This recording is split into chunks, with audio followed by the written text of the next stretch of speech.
What are you searching for, little one? Why are you still here? There's nothing left anymore. Forgive me. It wasn't supposed to end this way. I couldn't protect her. I can't follow you, Fox. So come back to me when it's all done. I'm scared, Aelin.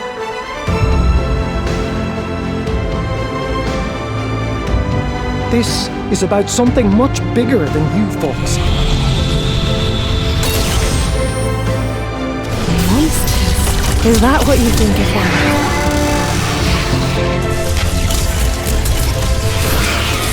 Please! Don't do this!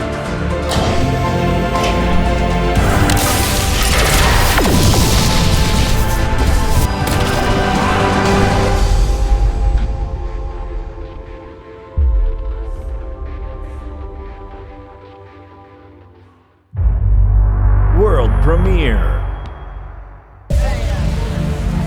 This is Bob. He lives on my spaceship. And here, Bob generates power for my spaceship from an energy larva. And this is me. My name is Despot. I'm AI. Do you like AI? I've been told everyone loves AI. Bob and other puny humans generate energy to power the engines and all the other cool modules on my spaceship. Barracks, factories, giant mega-humans, and more.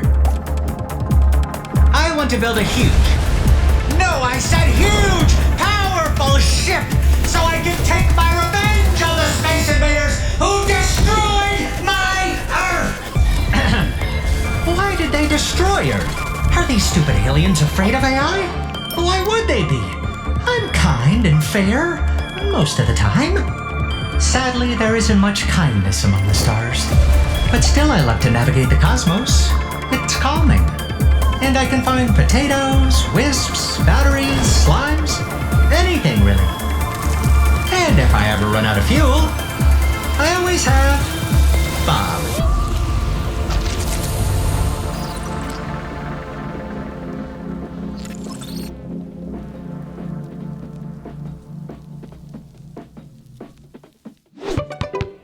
Well, I don't know about you, but I'm officially wetting myself over whatever that was. Hello, I'm Yahtzee Crowshaw, Second Wind's resident throwback to the mid-2000s era of performative Angry Man-Child game reviewers. Welcome to the first ever Second Wind game showcase. We've partnered with SkillUp, MinMax, and EXP to help us curate a hefty lineup of all manner of interesting upcoming game trailers to wear out your Steam wishlist button. I'd advise you to get comfy. There's like 80 of the buggers. Before that, though, a small amount of ado. Second Wind is an entirely independently funded employee-owned gaming media outlet. No corporate owners, no obligation to suck anything that's put before us by big boys. Sorry, that went to a weird place. We're entirely supported by viewers like you. In fact, if you go to patreon.com/secondwindgroup and sign up to give as little as $1 a month, there'll be no like about it. We'll be literally supported by viewers you. If that's beyond you right now, but you still like the idea of independent gaming media being a thing that exists, it takes very little effort to like the video and subscribe to the channel, so feel free to do that while I'm saying the following sentence. Without further ado, let's look at some trailers.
Remember paper craft books? Cutout Village, a city builder made of paper. Cut, fold, glue. Rebuild a beautiful little town. Meet the townsfolk. Trade fruit for papercraft sheets. Over 50 different buildings.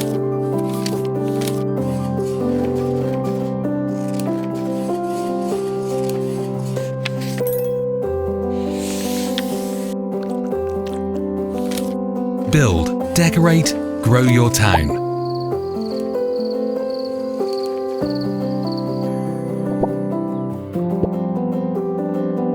And if you want even more papercraft,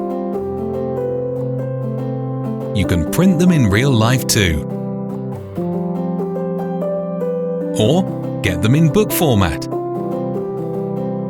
Cutout Village, coming in 2026. Wishlist now on Steam.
Hello, trainers. I'm Buddy, and today we're going to talk a little bit about our upcoming Monster Tamer roguelike, Montabi, by Monkibo Games.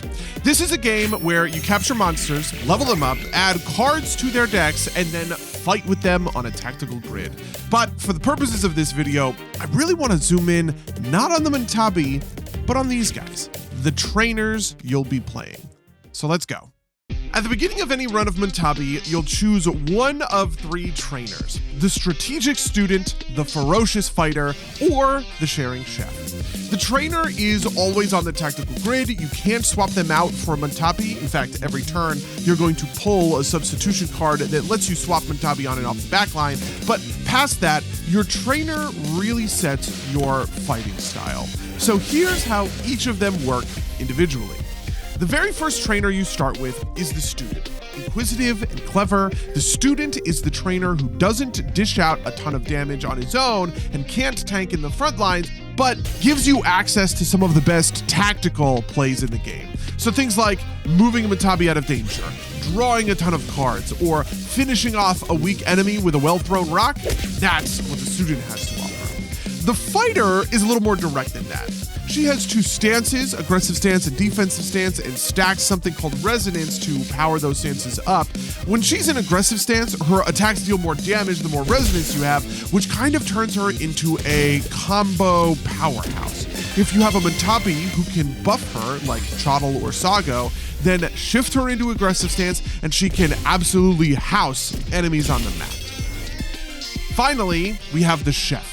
The Chef is tanky and supportive, with a passive that says every time you take damage, you get a sticker card in your hand. Stickers that let you buff the cards in your Montabi's hand. Salty will make you do more damage. Sweet gives you armor at the end of your turn. Sour leaves a debuff that deals damage at the end of an opponent's turn. So the play with the Chef is to put him in the front line, have him tank a bunch of damage, and then spread those buffs around so that you can win. Anyway, that is the briefest overview, but I'm out of time. Please, please, please check out Montabi for yourselves on Steam today, and thank you so much to everyone at Second Wind for letting me hang out with you guys. If you want to chat more, head on over to the Montabi Discord and pop in to play the demo today. Have a good one, everybody.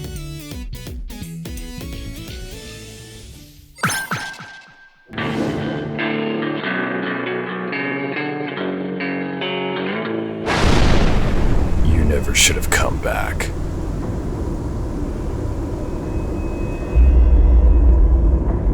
I got a message from Mira. She's been gone a long time. Ran when things got hard. Left the band behind. I need to know why. Why she vanished when everything was coming together. Isn't that why you're here too? Did you forget what happened on that night? This place remembers, and so do I.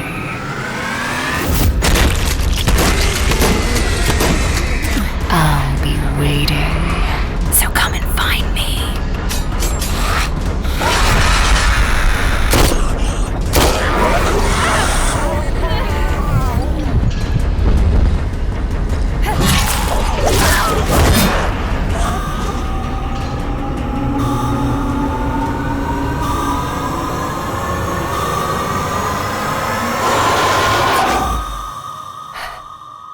Mira.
Moin, we are Clara and Lukas. Together with Laura and Annika, we are Pipapo Games, a young studio from Hamburg currently developing Mapmap, a game about maps. So Lukas, Mapmap is a cozy exploration game with the cartography mechanic. But what makes it so unique? I think definitely the focus of our game is the unique cartography mechanic, because with it you can freely explore the environment, and that's actually the core of our game, because you need to look around and you need to find landmarks and clues in the environment. And then we have a growing set of actual cartography tools which you can use to navigate and pinpoint locations as accurately as possible onto your map. So it's a really unique and calm puzzle adventure game.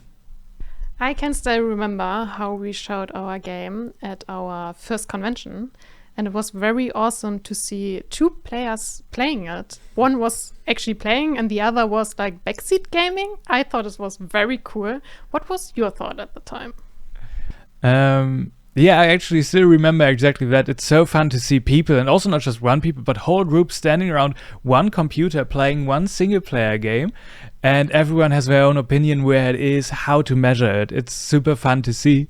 And that also actually was the inspiration for our Twitch integration, because with our Twitch integration, you can just by typing in the chat, you can give your own guesses and play with or against your favorite Twitch streamer. Just watching the streams with everyone giving their guesses, that has probably turned the Twitch integration into one of my favorite features. And now for the end of the interview, I actually have a question for you, Clara. What's your favorite feature of Mapmap? My favorite feature of Mapmap is the quality of life feature of the divider, because I still remember the early demo where I posted on the desktop on the screen just so I could measure a straight line, but now I can do it with the divider. I can paint circles and lines, and I'm so happy about it. Yeah, if that sounds interesting, feel free to play the free demo of our game now on Steam. It's called Mapmap, a game about maps, and please share your feedback with us.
This showcase is brought to you by Playtracker, the app that tracks your cross-platform game library, achievements, stats, friend activity, and more. Playtracker works by connecting to various gaming platforms and combining all your data in one place. You can customize your profile, sort and label your game collection, complete unique challenges, and join our official guild. Do you like video games? How about Second Wind? Supporting indie developers and earning rewards for doing so? If not, what are you doing here?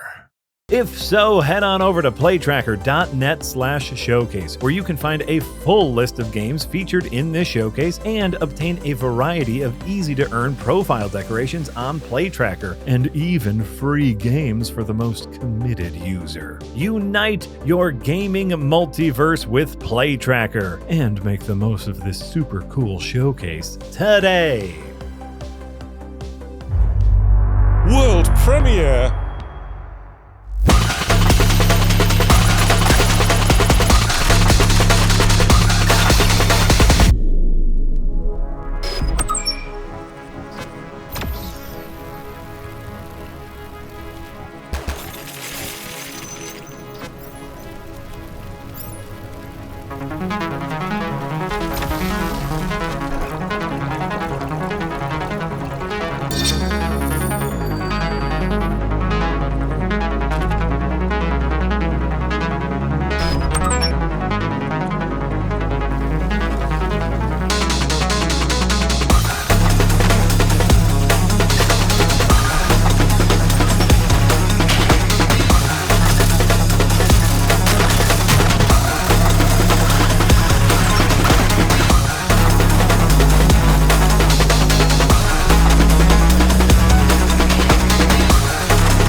Hi, my name is Thomas Waterzuli and I'm a solo developer from Brussels, Belgium.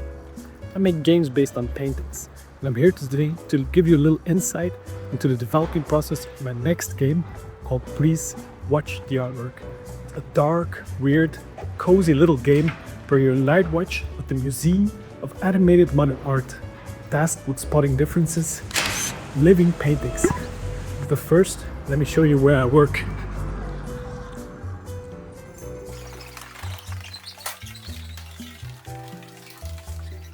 So, this is Games Brussels, the first game dev-only co-working space in Belgium. We're about 30 developers working in smaller teams of 1, 2 or 3 people, each working on their own game. We give each other tips and tricks and share feedback, which is very welcome to be honestly, especially when you're working alone. Right guys? Guys?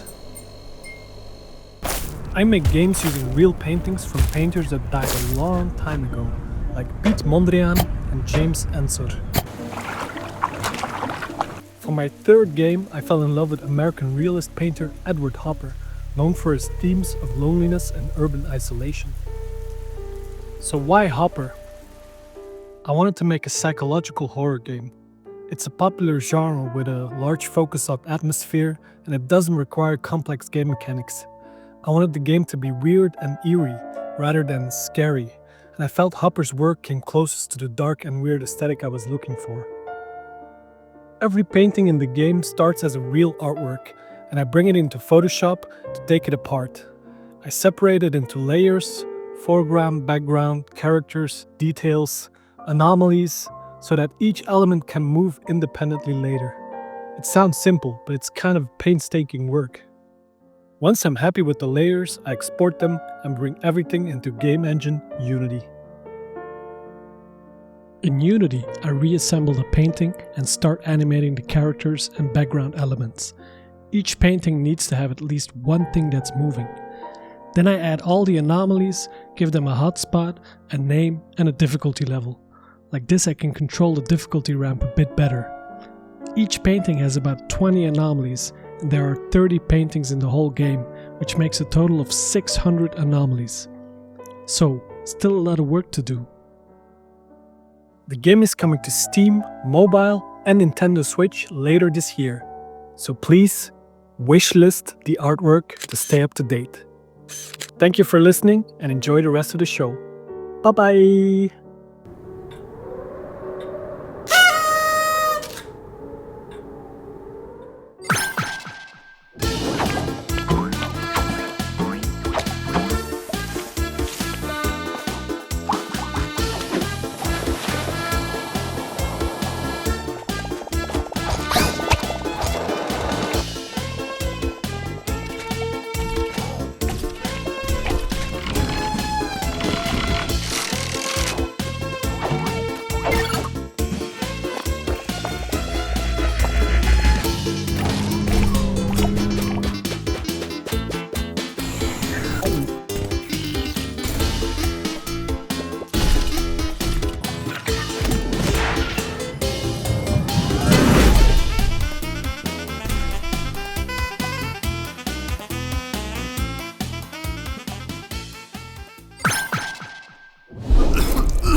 have you done? I peeked over the veil, and there was no sky. There's a spectre haunting the fiefdom of London Stock. The city has been locked down for 57 days. The mind grows parched when each day feels already lived. Comrade, what if I fail? Anyone who doesn't dream in our language will be an enemy. Why? Why did you kill them? I can't be more than what I've been wheeled, and you know it. I will not be guilty of my hunger.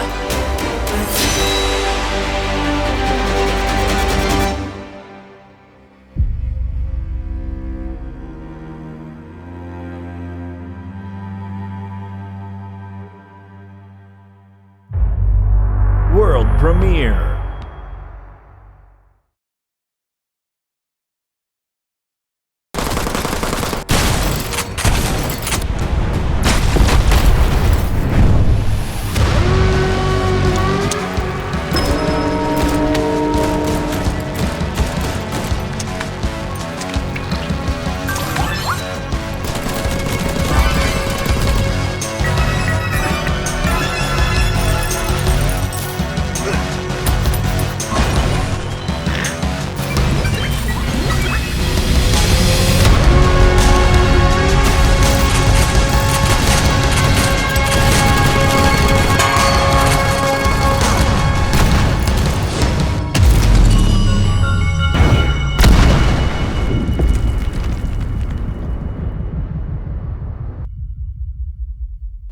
Oh?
Hey everyone, we're here to introduce Slashzero, our new anime roguelike action platformer. We just announced this month, so you can wishlist it now on Steam, Epic, and PlayStation 5. In Slashzero, you take on the role of a time hacker, breaking into parallel timelines filled with challenges and mystery, trying to repair and uncover the truth behind your collapsing timeline.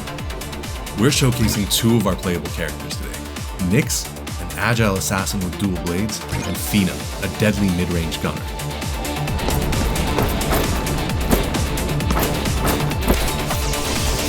After each battle, you'll obtain blessings to expand your authority factor. Collect blessings throughout your run to create powerful, synergistic builds and upgrade your character. At the end of our tutorial run, we'll clash with a mysterious foe. He seems to be an ex-time hacker and dismantles us swiftly. But this probably isn't the last we'll see of him.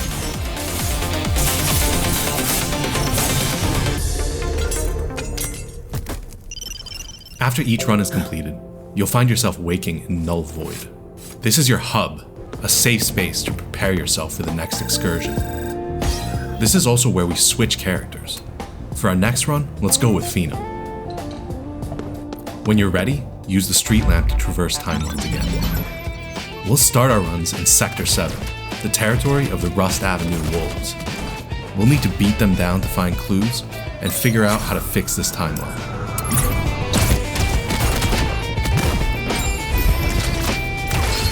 Besides areas crawling with enemies, we'll also find secret rooms and events. In this event, a mysterious traveler gives us a temporal fragment. Should be useful later in our run. We can also find chambers of respite to restore HP before the next battle, or item shops to purchase items for both in-run and meta progression. We finally made it through Bops with our build. Time to face off and see if we can take him down. String together smooth combos, dodge its dangerous attacks, and strike at the perfect moment.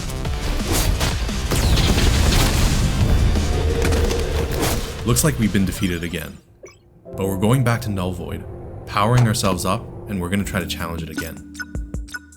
We can spend our rewards from the last run to upgrade our Null Void hideout and our characters. You can completely alter your movement and attack abilities with the chips you collect during your run, creating a unique playstyle. This was a quick walkthrough of our demo. There's a lot more waiting for you to discover. Don't forget to wishlist us now on Steam, Epic, and PlayStation 5, and follow us on socials, or join our Discord for more information. Thanks for watching and supporting. Wake up after your death as a human-bug hybrid in a Victorian city that is slowly losing its mind. Hark the Ghoul is an immersive first-person adventure made by a small team of 3. Our focus is on delivering a memorable adventure that feels fresh and personal, where every spell and weapon you find open up tons of opportunities, both in combat and in exploration. There is no intended path. We want you to use the tools you find and your creativity to deal with the walls we put in your way.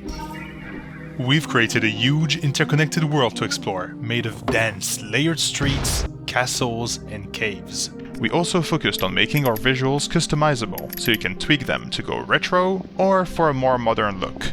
We have a free demo on Steam you can play to experience our vision, and you can even bring your save file to the full game when it releases later this year. So if Hark the Ghoul sounds like your type of game, try it out now.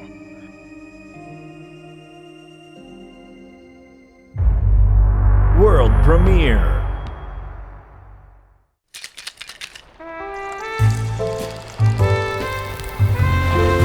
So, you're a bartender now. Strange career path for a private eye. I suppose we all deserve a chance to reinvent ourselves. And goodness knows, we can all use a good cocktail these days. You're a real pick-me-up. You know that, sugar, sugar, sugar.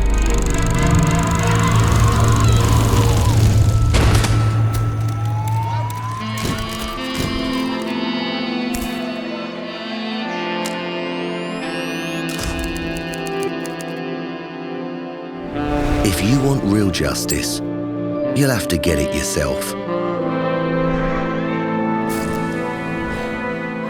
people of Bukovi need you.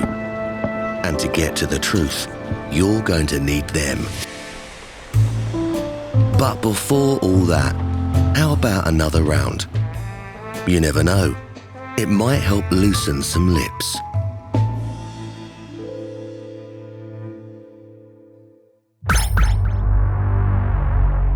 From the get-go, we knew that we wanted more than anything to transport people into another world, to build something that felt so alive that you could fall into it, that your mind starts wandering into its own stories even when the game turns off. Hi, my name is Tyler Whitney, the narrative director at Seismic Squirrel, and today we're going to dive into how we crafted immersion in Aether and Iron. Immersion is not just a single effort. It is every department throwing their weight behind a single idea: design, narrative, sound, and art. Narrative had to draw from the time, building characters, dialogue, and plot lines that fit the genre and tone of what someone would expect from a caricatured 1930s New York. The world needed logic, history, a reason it was the way it was, a reason it worked the way it worked. But words weren't enough.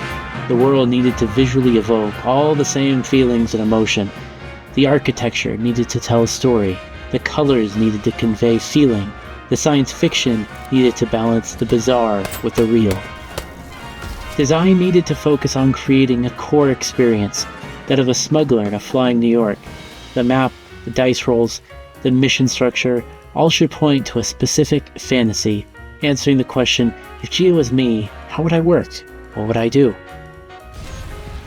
Car customization and combat were not just a turn-based system, it was a way to get the player feeling they were a part of a car chase. The world was closing in and all you have are your heroes and a lunk of steel you'd strapped guns to. Christopher Tind and Alex Williamson needed to create a soundtrack of a world that was on the verge of so much greatness, filled with technological promise, but poisoned with dystopian terror.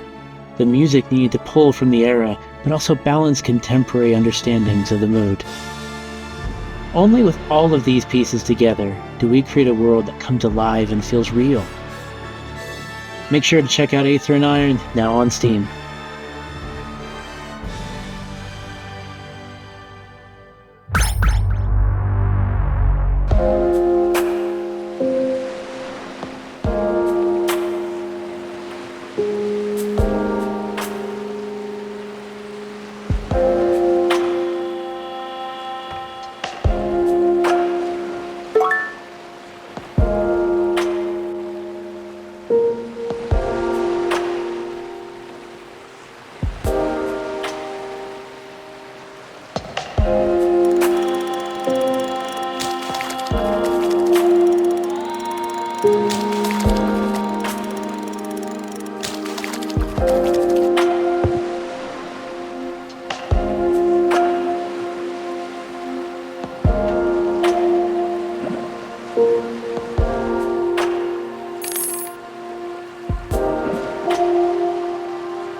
And done. You guys were worried for no. Guys? See, this is what happens when you decorate before getting the wall climb ability. I don't think there's fall damage in here. Guys. He can probably just let go. Wait, when was the last time we saved? If he does die, he might respawn all the way back in the intro segment. There has been a disturbing lack of bonfires and benches. My feet are killing me. Guys, I'm slipping! Can one of you catch me? I have not been putting points into strength, so that's a no. Yeah, I'm too close to being over-encumbered to hold any more weight. But don't worry, these things tend to sort themselves out. Wait! Wait! Wait! What do you mean, sort themselves out? I'm okay! We had an autosave! World premiere. You like tower defense? Deck building? Collecting shiny stuff? Then get ready to let the chaos begin! In Cards and Cannons, you build your own world and upgrade it to the max. Bored of preset paths and fixed maps? Take control and place the spawners wherever you want. Decide where the trouble begins and shape the battlefield to your advantage. Fight through wave after wave, and with every victory, your deck grows stronger. Watch your world expand, feel your defenses grow, and banish the troublemakers with mighty spells. Unlock powerful cards and crazy modifiers, and deal more damage, more chaos, more everything. No two runs ever play the same. Every decision shapes your game. Your run, your strategy, your way to win? Wishlist now. Cards and Cannons on Steam.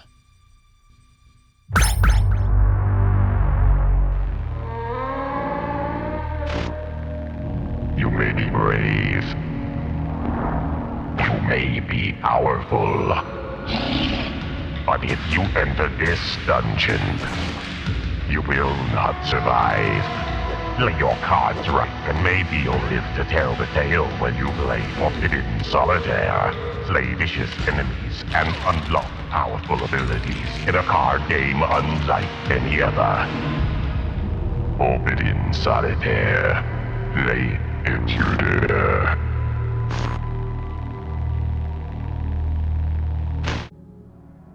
I'm Nick Lives with Night Signal Entertainment, and our half of the development team is based in Utah, USA. Our role in the project is primarily on producing assets and narratives for the game, while our collaborators Grey Alien Games in the UK are in charge of the game's design and programming. We like to tackle assets in a very multimedia way. We like to use a mixture of 3D modeling, digital painting, and sometimes even live-action filmmaking with green screens and Halloween costumes to all kind of bring it together and achieve the game's very 1990s aesthetics. Can video games kill? It's solitaire!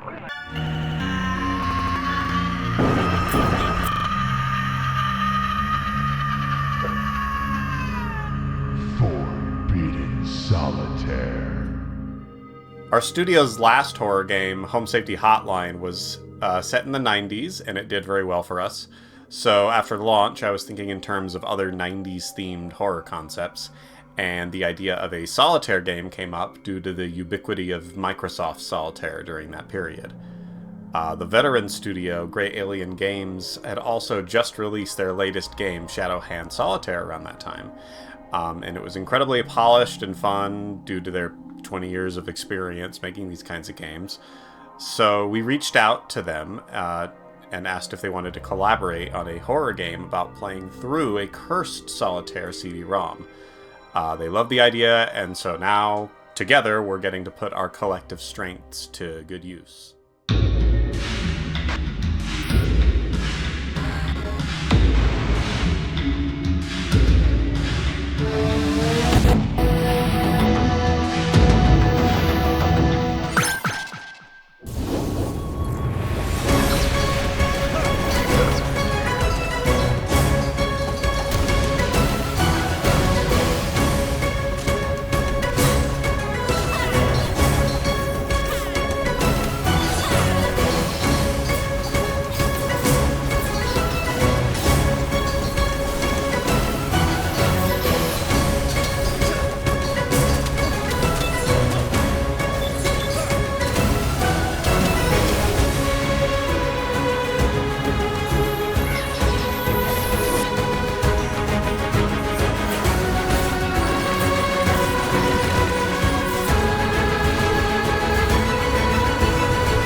You probably think you've just seen death, Mr. Frank.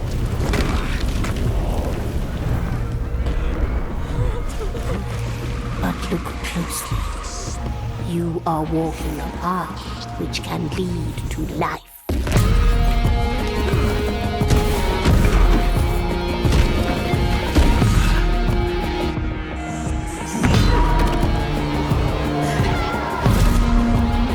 We're going to die here. We're cursed.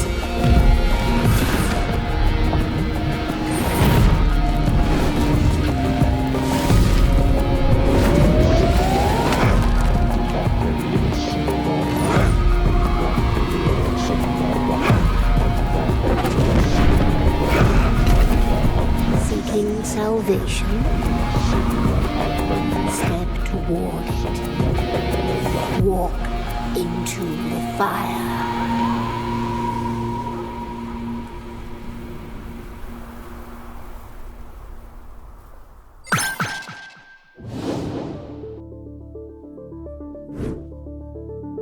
Hello, I'm Paddy and I do art and design at Upstream Arcade.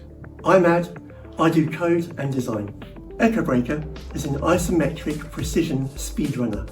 Players need to complete a series of dangerous courses as quickly as possible, even sacrificing their health to go that bit faster. We're inspired by a wide range of genres, especially racing and combat games and the new wave of games that move towards formalising speedrunning, such as Neon White and Haste. Players need to go fast, fight enemies efficiently, and figure out the cleanest route through each level. Every level is a new challenge. We introduce more obstacles, tougher enemies, and even harder to find secret routes. We've made sure that every level is timed and ranked so you have targets to aim for. Each rank rewards you with more tools like a ghost display, or your previous fastest run, or a shortcut hint. One of the main mechanics in the game is called the Echo State. Echo State is the most powerful but dangerous tool at your disposal. Depending on how much power you build up, you get a jolt of speed at the end. The more damage you do, the faster you go.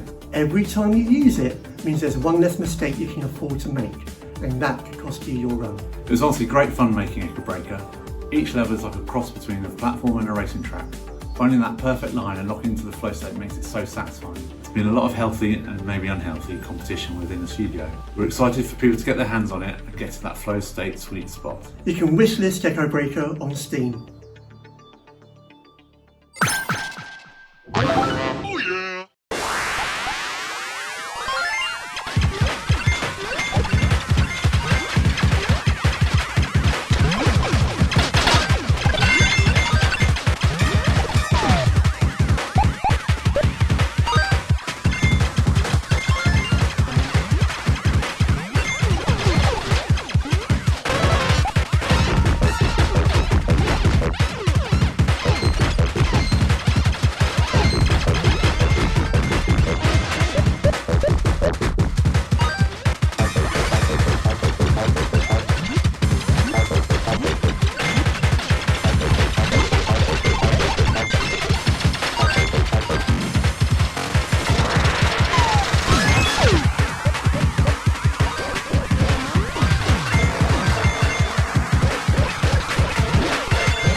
is aflame.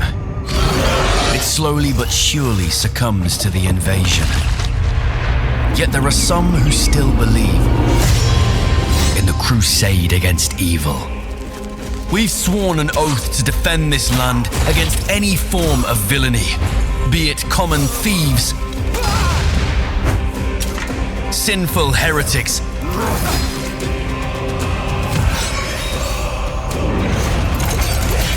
or demons from the depths of hell. Our strength lies in our brotherhood. To stand a chance against Beelzebub's spawn, we train together, we eat and pray together, and we welcome new brothers to our order. The demons may outnumber us. As creatures of the abyss, they may thrive in darkness, but our ally is light, and we shall soak our enemies in that light. We believe that hellkind can be purged from these lands, and we trust in the strategic mind of our Grandmaster. We believe in you.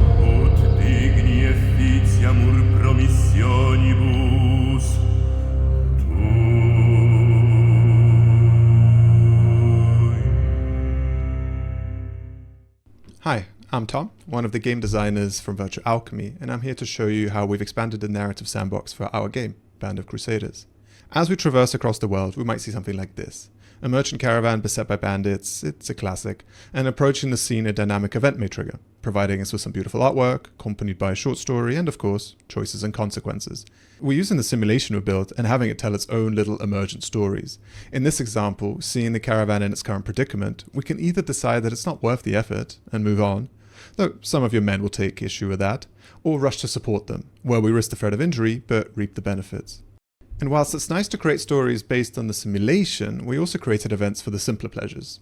Travelling through some village's outskirts may have to decide how to deal with a runaway ox, for example. Or if one of my Crusaders is a known drunkard, he might get into all sorts of escapades. The system can create interesting character arcs as a result. And so we believe that the dynamic event system will create unique experiences based on player choice. Anyway, thank you for listening, and please enjoy more gameplay found in our trailer.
until you reach the next train.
Oh, ball. Hey there, Internet. Welcome to the Second Wind Games Showcase. We hope you're having a good time. Look at all these different games that we get to preview. It's so exciting. Different genres, different styles.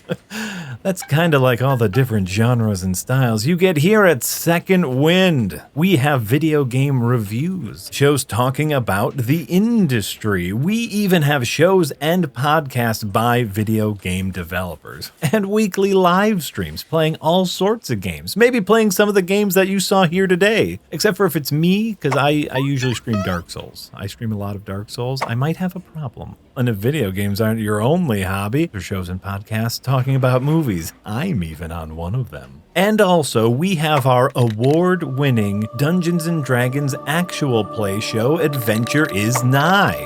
What award did it win, you ask? Shut up. It's a bunch of us getting together, playing Dungeons & Dragons, editing the episodes, and animating the cool bits. In fact, our new season is about to begin. Wouldn't you like a trailer? Wouldn't you? This situation definitely seems kind of grand in scale. I feel like we're gonna need to draft a couple extra hands. You guys feel like you're up for the task? Do I get paid like time and a half? All the money is monsters right now. That is true. The money is monsters. You don't want to be paid time and a half, brother. That is true. I'm about to do something I have never done before, which is DM a game with 6 players. Look at all these lovely players! Sigmar Iceblood, the ASMR Archer, Susan Shearfist, Right Hand of Death, Buka de Beppo, Grinderbin, Moss Goodsex, Mortimer Rafflesworth, Everwin Smythe. Season 5, 6 players. Oh, I'm so glad y'all are here and that you're okay. I don't know what's happening. Coins have won the muck through vestige. You get back here immediately. They're all over the club. It's chaos all the time, though. That's the new standard. Any change is chaos. I do not know if I can control this, and I'm going to tell you, I'm not sure how long this is going to last. If you don't pull out the platinum, we're going to lose the nightclub. It's important to give your players something they love and then threaten it. I will remind you of general superpowers that you have. Dude, you have wings. Oh, fuck. Do I have the ability to create a little... You can sure roll for it. Sure. Roll for it. It's like throwing a coin for a glory hole. I've done worse. If I didn't go with you, like, what would have even happened? You'd have just died. Well, the important thing is we did it as a team. High shut the fuck up.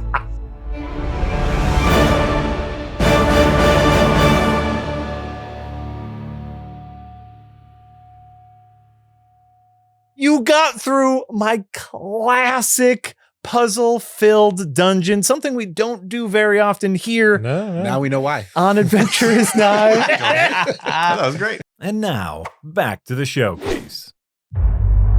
World premiere.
This was our game 3 years ago. Back then, it was pretty rough. Slow, basic, kind of empty. But our small team kept working on it. We kept testing and tweaking, rebuilding things again and again. And now, just look at this.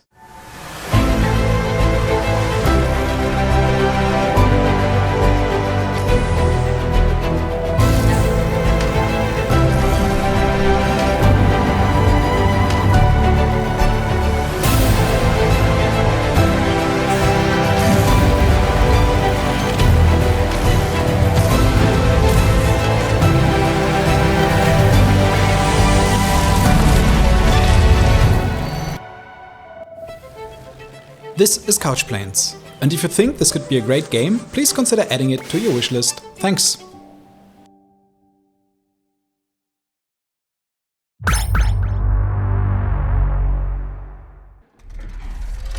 Greetings, operators. I'm Nick, the architect behind Iron Nest Heavy Turret Simulator. In Iron Nest, it's an operator's responsibility to build an accurate representation of what is the current battlefield situation. You are charged with taking in battlefield reports, scouting reports, information from high command to build out a map of what's going on before you can make any tactical decisions. If you feel that that information is lacking and you need more, you have at your disposal reconnaissance aircraft and deployable forward observers that you can use to clear up specific areas of the battlefield. Then decide what your fire missions will be and what your priorities will be. Control every lever, every dial, balance precision, power, and consequences. Choose your ammunition, adjust your elevations, and unleash thousands of tons of high explosives, gases, armor-penetrating shells, cluster mines, and all manner of war onto the battlefield. This June, during the Steam Next Fest, we will deploy the first public demo. That's also when we will officially reveal the game's release date. As previously announced, our target is around mid-2026, most likely late July or early August. As for the mobilization fee, we're aiming for a launch price, including the launch discount, of somewhere between $10 and $15. I have been actively running playtests on our development Discord since December, and I will continue to do so up until launch of the game. So if you would wish to stay close to the front line, follow development, and learn more, please report into our Discord channels. Thank you, operators, for your upcoming sacrifices. I'll see you on the battlefield.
Prelude, Dark Pain is a dark fantasy turn-based tactical RPG. You play as Soren, a blacksmith and retired warrior.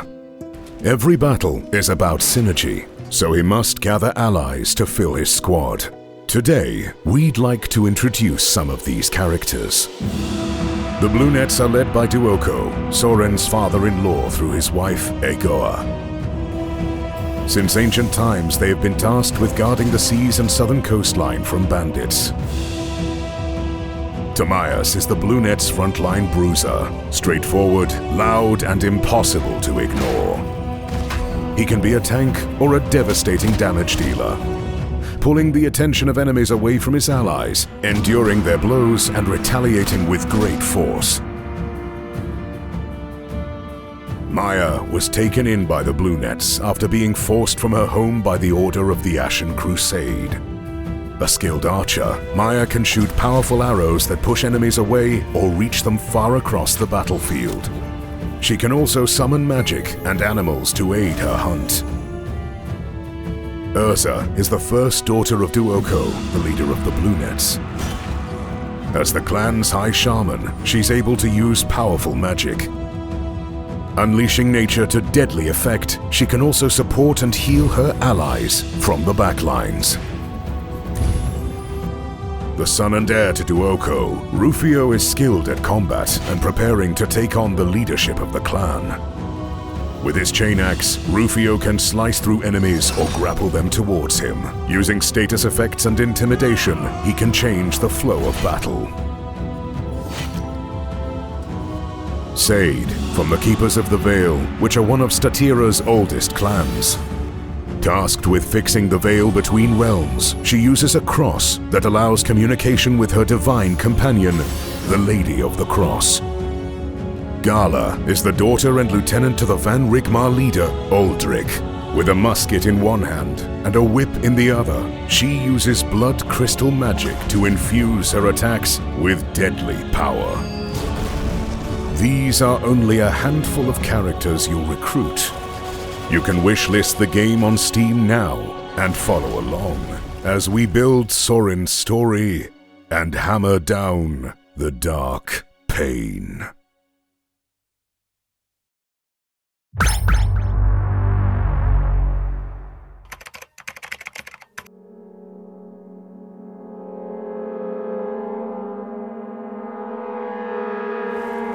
Sola, this is amazing.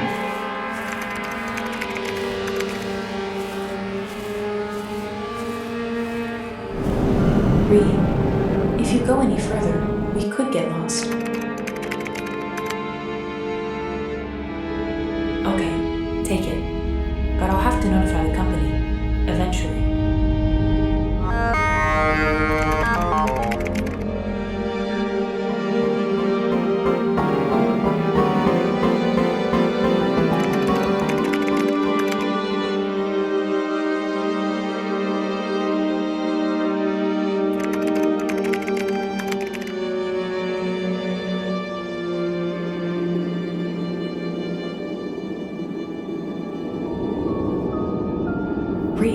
I'm detecting an extremely loud sound source.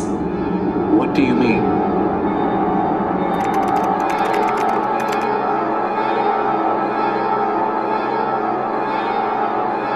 Sola! Suit integrity!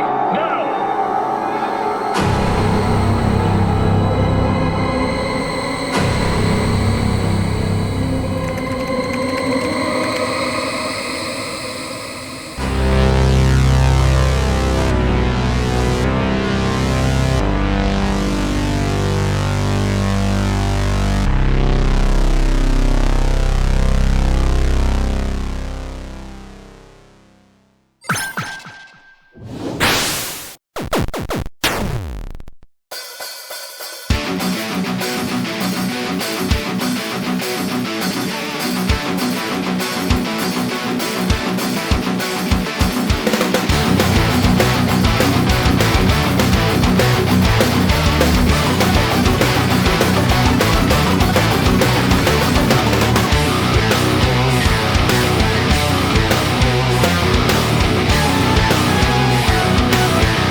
Hello there, I am Robert, the developer of Horticular, and welcome to my garden. Horticular is a game inspired by the Viva Pinata series.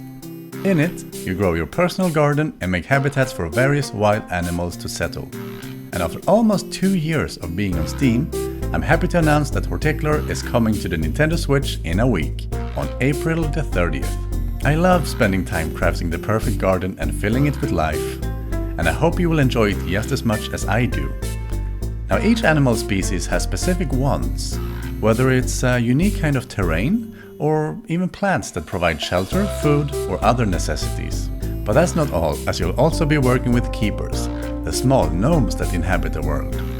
They need help solving the mystery of where the previous gardener disappeared before the world turned into a wasteland. Could these two things be related somehow? And in exchange, keepers will help you take care of your garden, make sure your plants and animals stay healthy, and even teach you a little bit of magic. And that will come in real handy, particularly when a mysterious nemesis shows up and you need to dispatch of their minions. Now, creating animal habitats is a bit more strategic than it might seem at first. Some species enjoy being near others, whereas others won't get along quite as well. It will take careful planning to use the space in your garden efficiently, while keeping animals from stepping on each other's toes. Alongside the base game, we're also bringing the Frozen Frontier expansion to the Switch, which brings a fresh take on the Horticular experience. Thaw a frozen world with a new heat mechanic and uncover its mysteries with unique flora and fauna. The Frozen Frontier DLC will be available as a separate add-on, as well as in the Complete Edition bundle along with the base game. I look forward to seeing all of your gardens once Horticular is released on the Nintendo Switch, April the 30th of 2026.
I'm Starfinder. My meal requirements are varied and you are my personal chef.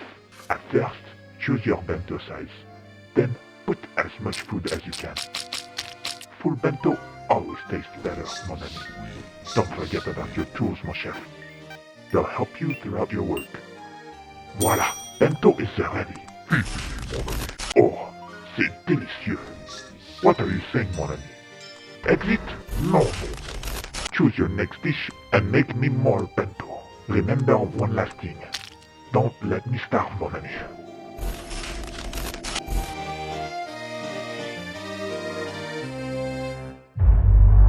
World premiere. I never saw my father paint, but I grew up surrounded by his paintings. I still remember the day I found his old paint case, and without really knowing how, I started painting. Hi, I'm Roque, and this small game, a bit experimental, is a tribute to him. This is Charming Hill. Charming Hill is about the experience of painting. You start with a blank canvas, and after a few moments, you're already painting a house by the lake, a small village in the mountains, or the bench beneath the old oak tree. My wish is for anyone, even if only for a moment, to feel like an artist. You don't need to know how to draw or have any special skills. It's simply a place to relax after a long day or to slow down before going to sleep. Let yourself be carried away painting beautiful landscapes as you discover behind each brushstroke a small and heartfelt story. Or better yet, paint your own story, creating unforgettable places and moments that become part of your personal gallery.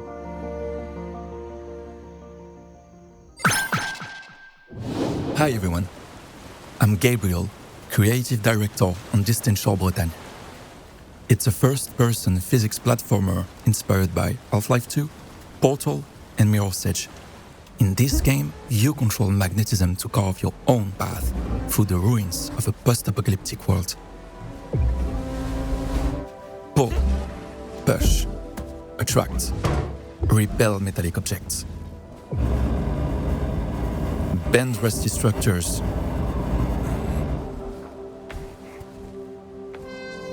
Connect objects together to route electricity, or simply build your way forward. In this game, there is no single solution. Only the one you invent. Play the demo out on Steam right now to find out what's waiting for you on the distant shore.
Storm and I, we've been waiting for you, Aaron. How many times do I have to strike you down before you understand? How many times before I get my brother back?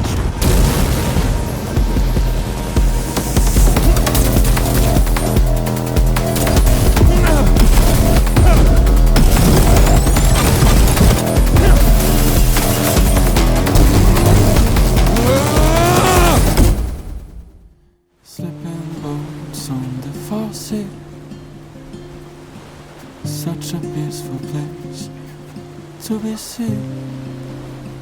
It's a wonderful way to be free. Hello, me again, just popping in to say that I've got something to announce as well relating to my own indie game, Starstruck Vagabond. I can do that, it's our showcase.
The villagers warned of an evil seeping from the manor, but these heroes paid no heed. Hard times pushed lords to the occult, desperation to the forbidden. And forbidden fruit always carries a bitter price. A price some were willing to pay. Now the dead do not rest here. And neither will you.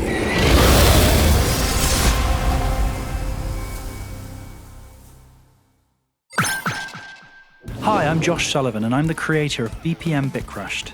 I really wanted to take what we did with BPM bullets per minute and do something a bit different. BPM bullets per minute taught us that shooting, dodging, and reloading to the beat felt so much fun to do. So with BPM BitCrushed, not only can you play along to our epic soundtrack, but I've also built a system where you can import your own music tracks. You start the game with one character, but over time you can unlock more characters that have different starting loadouts, abilities, and gameplay gimmicks. Being a roguelike game, dungeons are procedurally generated, and that includes everything that spawns in the run itself. There are many weapons in the game for you to find, but what makes them super unique is the weapon modifier system, which changes or enhances the way the weapon works. In my first game, BPM bullets per minute, we noticed that speedrunners took a liking to the game. So if you get a run that you really like, you can save the seed and replay it. I really want this game to speak also to the hardcore roguelike community. And at the heart of this game is the hardcore roguelike experience. So I've made the game so meta progression and story related stuff, it's not required to play the game. It's there if you want to engage with it, but it's never required to actually play the game. Thanks for listening, and if you liked what you've seen here, please wishlist the game on Steam. And why not join the Discord community too? Thank you.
Welcome to the Space Cleaners crew. You have officially joined the elite team of Star Wipers. You are about to start your galactic career in the most important sector of space exploration. What awaits you? Blood, sweat, and bits of aliens. Literally. Sometimes green, sometimes purple, and sometimes, you'll see for yourself. Unusual smells. Our database predicts that 37% of them will be impossible to describe using human words. Invite your friends to join the Space Wipers organization and clean the cosmos together. Your motto at work: if it doesn't move, wipe it. If it moves, just shoot it.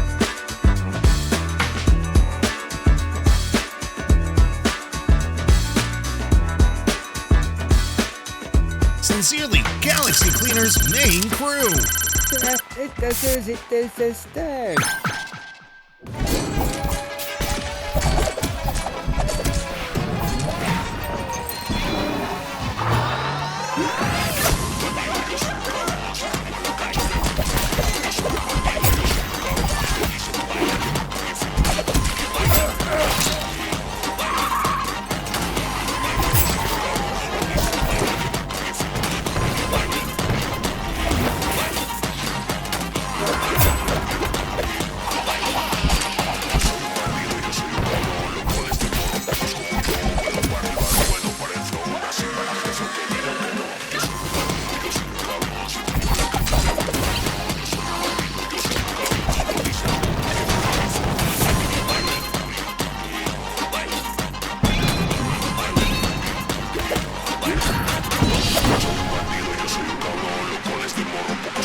Let's Build a Dungeon is a game dev simulator meets RPG builder. It's a game about making games. It's part simulation, part sandbox, and part experiment.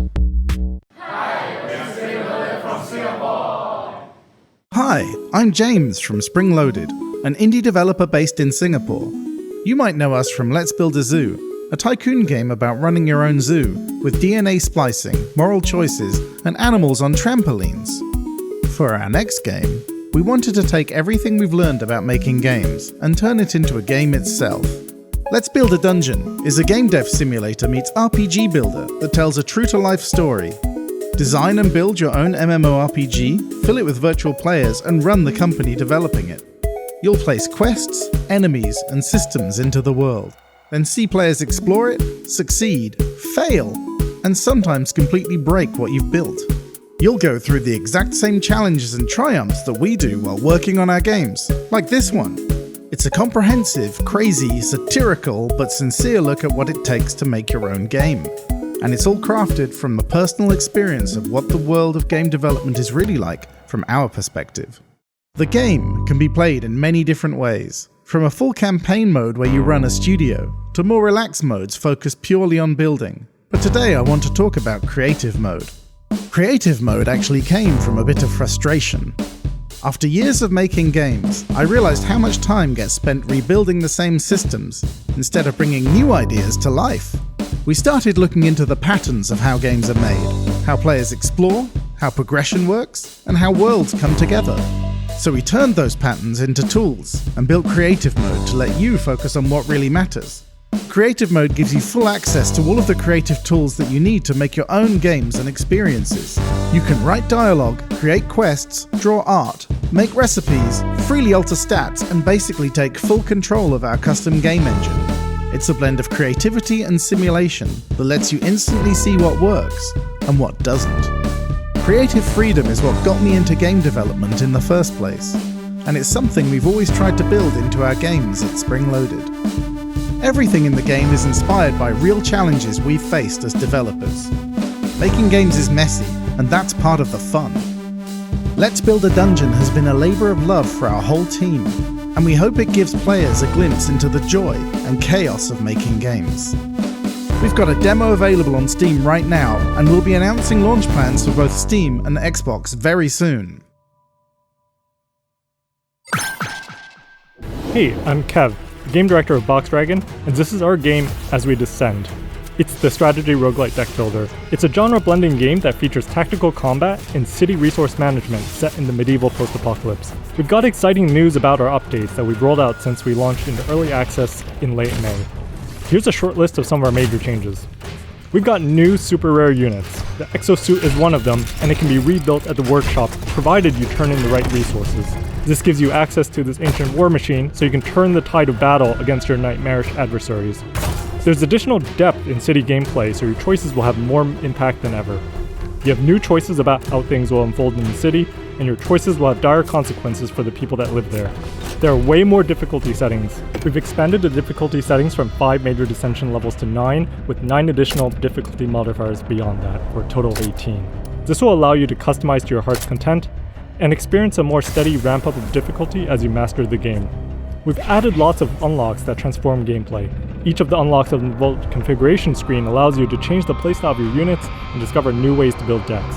There's also new unit reworks across the board. We've removed boring and less synergistic effects and replaced them with new tools.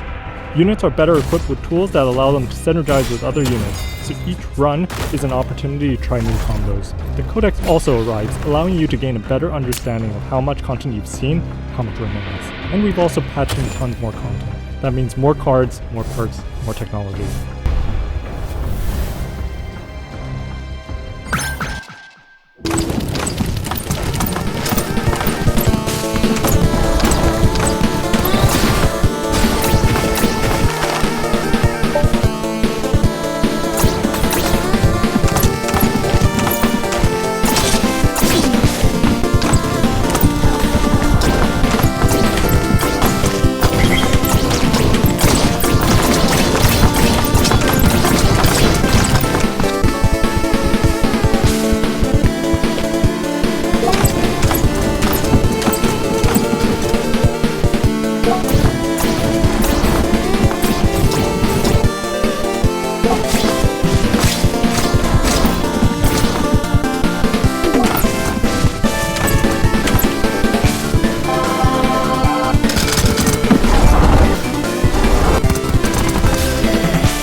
Hi there. My name's Alex, and I am the game director on Armory. And for that, I am very, very sorry. This is the worst thing ever. Don't want to do it! Don't make me do it again! I hate that. I hate that. Do not good boy me for this. I'm Anna, the lead writer on Armory, and I'm also so sorry. Oh no! You killed the man's wiener! Do I just like dating inanimate objects? My name is Artemis, and I'm not apologizing for shit. Why do they make these games so hard? These modern games are too complicated. Alex comes to me, he wants to make a first-person shooter, dating simulator hybrid, but he wants to have a muscle mommy RPG in there, so like, what am I supposed to do? Not give her absolutely massive... Sure, I mean, she's hot, but I didn't realize what birthing such a character into the world would do to people. Bark, bark, bark, bark, bark, bark, bark, bark, bark, bark, bark, bark, bark, bark. Sorry. No, talk to mommy. Don't watch TV. I don't give a f about these cocks. Talk to mommy. You know, I never thought I could feel this way about a weapon. We asked Artemis to make the characters expressive, relatable, and dateable. People are drawing her constantly. Full-size body pillows, like little figurines, full pinup posters. I mean, God. Not good. This team has an incredibly terrifying way of just saying yes and I'm afraid that I've committed to the bit so hard at this point that I'm married to it. I wake up in a cold sweat in the middle of the night, like, what have I done? This radio stresses me the out. Whichever one of you did the Alex Jones impression, I can't handle it. I'm to experience the Remington. It's making me angry. I have so many strong feelings about portable document files and mayonnaise. I'm the lead writer, and I don't know half the stuff that's in the game anymore. Is that a bird? Destroy a feathered government spy? The birds are spies. What? A second ladder? What do you mean there's a second? There's a first for everything. Look, I didn't think I was into ladders. Apparently I'm into ladders. We set out to make a game about romancing firearms. We wanted to tell a story about loneliness, loss, connection, radicalization, divorce, sexy people with guns for heads. Brilliant! Game of the year! Masterpiece. Greater than, like, that's a true work of art. That ladder right there is going to be mine. I worry we may have started a cult.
Heresy isn't a myth or a bedtime yarn. It's real. It's dangerous. It's what we fight against. You have everything it takes to really help Antioch.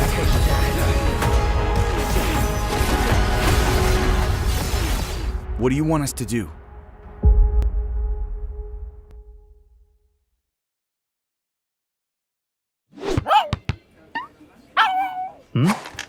Is this for me? Oh, thanks, Ludo. Yeah, it is really important to support indie devs. They're the lifeblood of this industry, pushing genres and new ideas forward. And the only way these games can break into the mainstream is if we all talk about them and share. Ludo, are you even paying attention? And she's gone. Right, okay. Enjoy the rest of the showcase, guys. World premiere.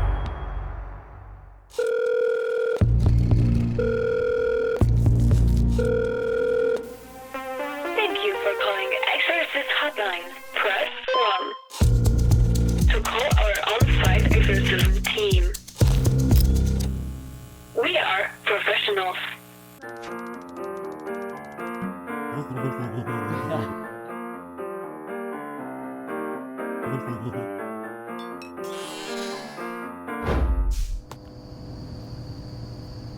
Press 2 to connect to our trained hotliner.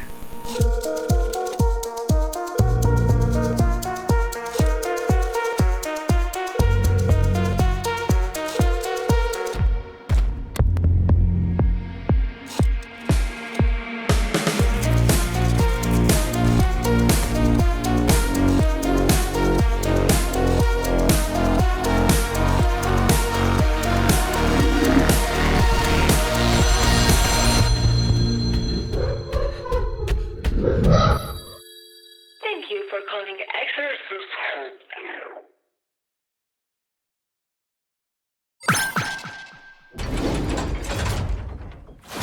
Hey, what's up? My name's Eric. I'm the creative director on Surfpunk, the co-op game about being radical surfer pirates scavenging the ancient ruins of a flooded world. The goal of every mission in Surfpunk is to collect the most loot and pay tribute to your best boy, Bingus. Wait a minute, that's not what I wrote. Bingus! Okay, this is the real script. We released our demo back in December of last year, and we were blown away by how many players hopped on their rushboards and gave it a go. Since then, we've been steadily adding new content and polish to move the demo closer to our long-term vision for Surfpunk. We're currently working on adding exciting new skills to each weapon's toolkit, as well as updating our existing visual effects to give them that killer surf and slash vibe. Some of these will make it into our upcoming demo update, and the rest will be available when we go into early access. Oh, and your rushboard, which is a surfboard with a giant engine attached on the back, it can now explode if you crash into too many things. So watch out when you're boosting, huh? Also on the horizon are additional mission types as well as new island layouts, which will all be available in our upcoming demo update. And once that's shipped, we'll be optimizing and polishing like crazy before our early access launch. So check us out on Steam and follow us on socials, because we'll have a lot more to say real soon. Lastly, a quick thank you to everyone who's already joined us on this journey. I hope many more of you will join us as well. Crush and rush! Crush and rush!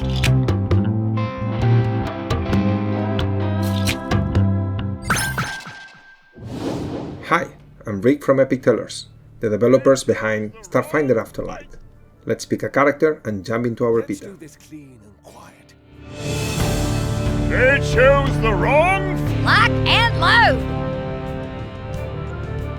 Hail there! Help is coming! Today, I will be talking about the characters you will meet, starting with Breach, who introduces himself after you crash in Akiton. His duty is to show his larva adventures and struggle, so he sees in you a perfect opportunity. I'm a recent appointed priest of the Forever Queen, and mentor of this little lava. Lava! Me! Next, you will talk to Mama Paca, the owner of the Cauldron, a bar with, let's say, some turbulent reputation. She will take care of you and guide you on your quest to find your missing captain. The moon of misfortune. You are one of Kali's crew. What are the chances? Sit down, Enyim. Kali'd never forgive me if I did not take care of you. Later, you will find your second companion, Sterling, who is in the middle of dealing with the nasty cold that torches place. You have destroyed my business, burned it when there were people inside, but no more. This ends here. The branching narrative will allow you to take many paths and make your own story.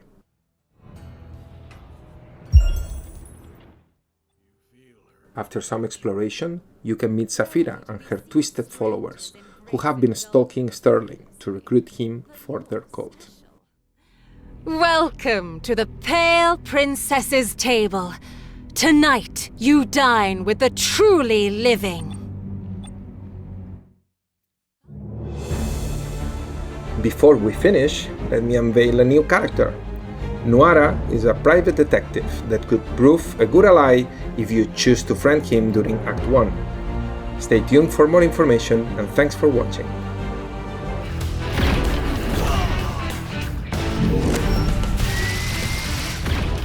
Yeah, you'll see soon enough.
Hey everyone, it's Daft Husky, and today I'm here to talk about Bits and Bops and their newest feature update, which is custom mixtapes. Custom mixtapes are available in Bits and Bops now with Steam Workshop integration, which is a really exciting feature. And once you actually finish the main game, you see here I have all the levels finished, you continue on and look at this. This is a brand new screen to the game. You can see right here we have the jukebox. I'm sorry, the juke bops. Real nice one, guys. And here we have the Steam Workshop page. So now you can subscribe to levels in Steam Workshop and play custom levels. I'm gonna play one for you now. Rose and Evan over at Bits and Bops asked me to showcase this for you guys. So I actually charted this level myself. Lock in. Hard to talk and play a rhythm game. But Rose and Evan over at Tempo Lab Games asked me to showcase this for you. And it is so cool to see the community making awesome custom levels with Bits and Bops. A little funky with the meet and tweet charting. I love flow worms. This level, this mini game. Oh, that was close. Yeah, that mini game is one of my favorites.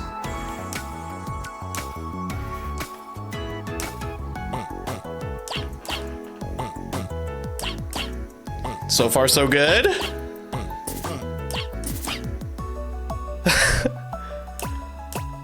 So yeah, the music I chose for this level is from Ocean Mixtape, which is one of my favorite levels in the game. But here, I'm just choosing my own choice of mini games and just kind of mixing it up.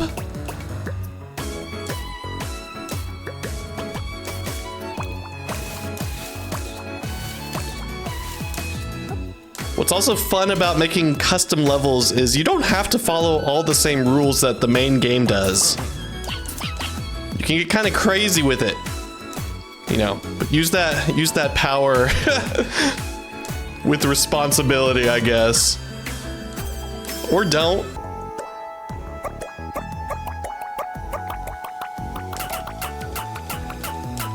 Okay. At least I know I can play my own level. But how do we do?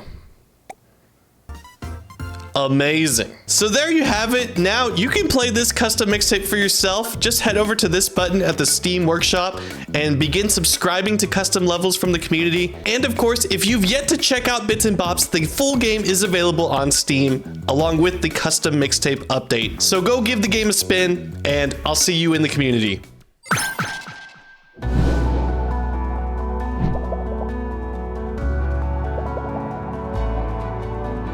Hi, this is Isra from Digital Sun, and here's a first look to Moonlighter 2's second major update during the early access, including new features, challenges, and cute companions. So let's dive in. First up, Expert Difficulty Mode. In this mode, stakes are higher as relics can be lost completely upon failure. So every decision matters more, and every run becomes a real risk-reward challenge. Our new perk path is Poison. It deals damage over time, with each stick increasing the damage of the next. But there's a catch. It has a short duration. If you fail to reapply it in time, the damage ramp resets to 0. Consistency and pressure are key. Now something cute. Bloblets are now collectible shop companions with unique effects. Some increase item value, while others affect sell prices. They bring both personality and mechanical utility to your shop management. Speaking of companions, meet the Blob Buddy. This new weapon is a floating friend that fires whenever you do. It deals rapid, low damage, making it the ideal tool for applying status effects like poison while you focus on movement. It's a cute nod and modern take on Moonlighter 1 familiars. That's only a part of what's coming in this new update. Everything you've seen is still work in progress, but we can't wait for your feedback. So let's keep building Moonlighter 2 together.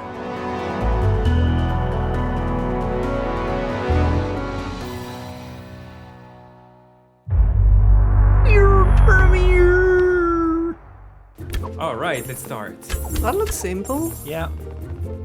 No, wait. No! Too bad. See you later. You should be careful there. No! Okay, come. Yeah. Oh, no. Sorry. Oh, sorry. Oh, no. Oh, nice. Yeah, gotcha. No!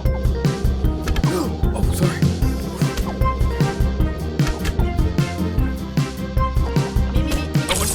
Nice. Woo. Yeah, let's go. Nice. Nice. everything is this. Bye. Oh.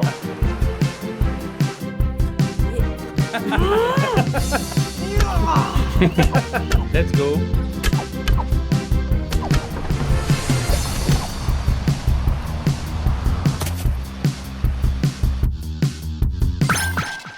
Sayre Security Officer Michael Lawrence here, with my last report.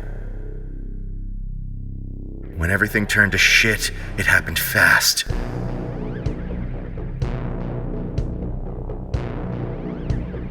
The facility turned against us. Security systems, power, all compromised. We adapted. I mean, these monsters are smart, but we were smarter.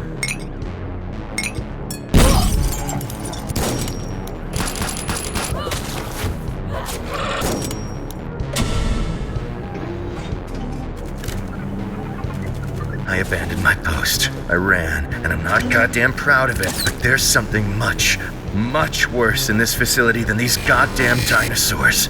I just want this nightmare to end. I wish I was one of the lucky ones. It's coming. If you hear this, get out. Get out. Don't think, don't wish, just run. There's no hope left here.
Lead developer at 3Bs.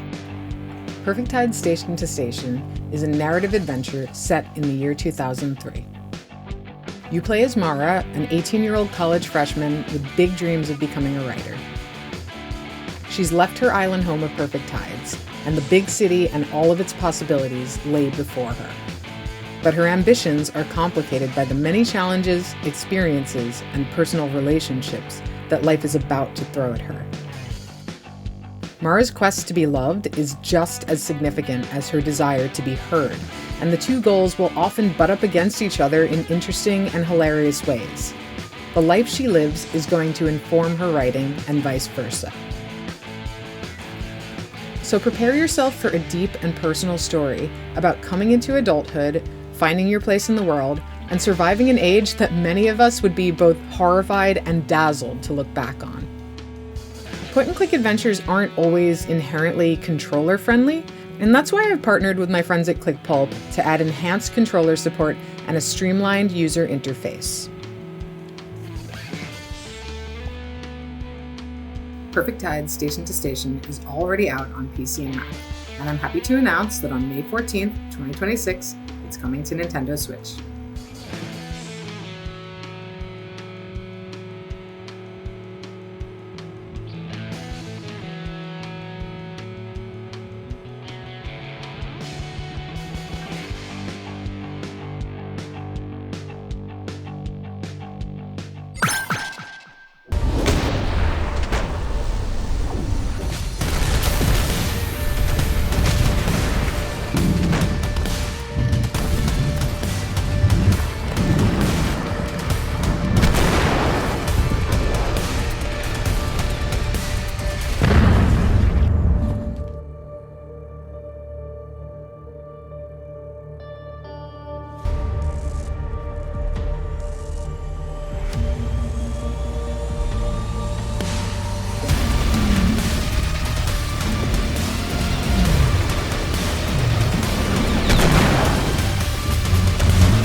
World premiere.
Oh, hello. Made it to the end, did you? Good for you. You must be very excited about indie games. Or maybe you're doing one of those hilarious reaction streams where you comment over all the interesting announcements. Maybe you're talking over me right now and didn't hear me say that. Hello? Excuse me? Stop talking over me on your hilarious commentary stream, you huge bellend.